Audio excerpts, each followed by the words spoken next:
मानव जीवन का सबसे बड़ा रहस्य है मृत्यु। हर कोई जन्म लेता है, बड़ा होता है और फिर मृत्यु को प्राप्त होता है। परंतु प्रश्न ये है कि मृत्यु के बाद क्या होता है? क्या आत्मा नष्ट हो जाती है या किसी नई यात्रा पर निकलती है? गरुड़ पुराण इस प्रश्न का सबसे गहरा और रहस्यमय उत्तर देता है।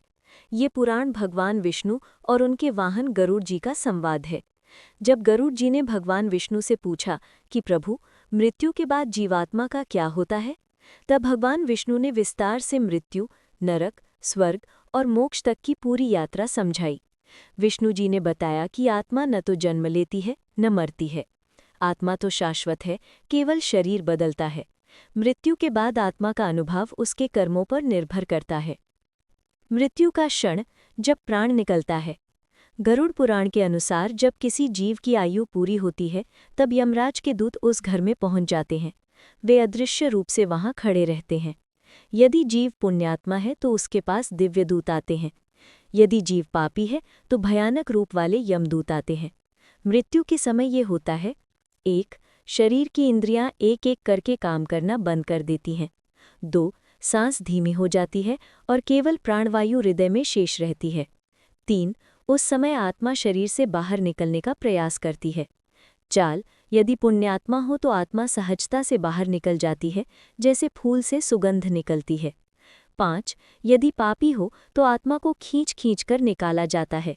इससे उसे असहनीय पीड़ा होती है। विष्णु जी कहते हैं कि मृत्यु का क्षण वैसा ही होता है जैसा जीवन भर का आचरण रहा है।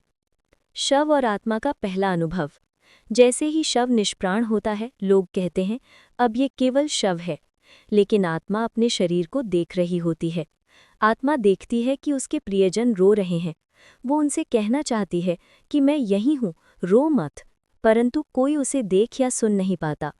गरुड़ पुराण कहता है कि आत्मा उस समय बहुत भ्रमित होती है। वो समझ नहीं पाती कि वो जीवित है या मर चुकी है। कुछ समय तक वो अपने घर और परिवार के आसपास ही भटकती रहती है। शव यात्रा और आत्मा।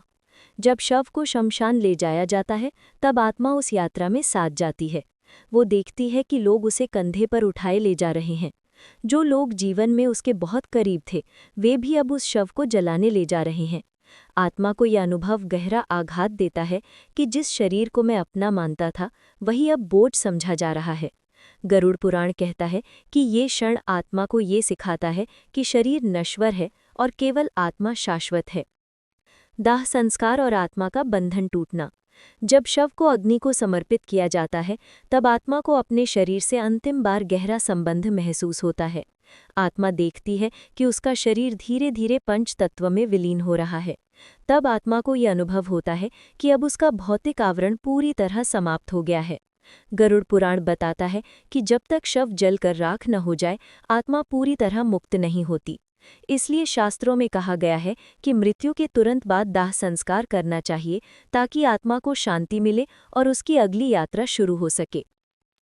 मृत्यु के बाद के पहले 3 दिन। गरुड़ पुराण में वर्णन है कि मृत्यु के बाद आत्मा तुरंत यमलोक नहीं जाती, बल्कि पृथ्वी पर कुछ समय रुकती है। पहले दिन आत्मा अपने घर के आसपास रहती है। दूसरे दिन वो अपने शव को जलते हुए देखती है। ये अनुभव उसे पूरी तरह समझा देता है कि उसका शरीर अब समाप्त हो गया है। तीसरे दिन आत्मा अपने परिवार के पास रहती है और देखती है कि उसके बिना जीवन कैसे चल रहा है। इस समय आत्मा को बहुत भूख प्यास लगती है, लेकिन वो भोजन नहीं कर सकती। इसी कारण पिंडदान और श्राद्ध का विधान है, जिससे आत्मा को तृप्ति मिलती है। पापी और पुण्यात्मा आत्मा का अनुभव। गरुड़ पुराण विस्तार से बताता है कि सभी आत्माओं का अनुभव समान नहीं होता। पुण्यात्मा आत्माएं दाह संस्कार के बाद शांति का अनुभव करती हैं, उन्हें दिव्य प्रकाश मिलता है और वे धीरे धीरे ऊर्ध्वगामी मार्ग पर बढ़ती हैं। पापी आत्माएं बेचैन रहती हैं, उन्हें अंधकार, भय और यमदूतों के भयानक रूप दिखाई देते हैं। यही कारण है कि मृत्यु का अनुभव हर आत्मा के लिए अलग होता है। मृत्यु आरंभ है नई यात्रा का। गरुड़ पुराण के अनुसार मृत्यु कोई अंत नहीं है, ये तो केवल एक नया अध्याय है जिसमें आत्मा अपने कर्मों के अनुसार अगली यात्रा शुरू करती है। शव जलने के बाद आत्मा अपने प्रियजनों को देखती है, परंतु उनसे संवाद नहीं कर सकती। धीरे धीरे यमदूत उसे लेने आते हैं और उसकी अगली यात्रा प्रारंभ होती है। ये यात्रा सुखद भी हो सकती है और दुखद भी। ये सब जीवन में किए गए कर्मों पर निर्भर करता है।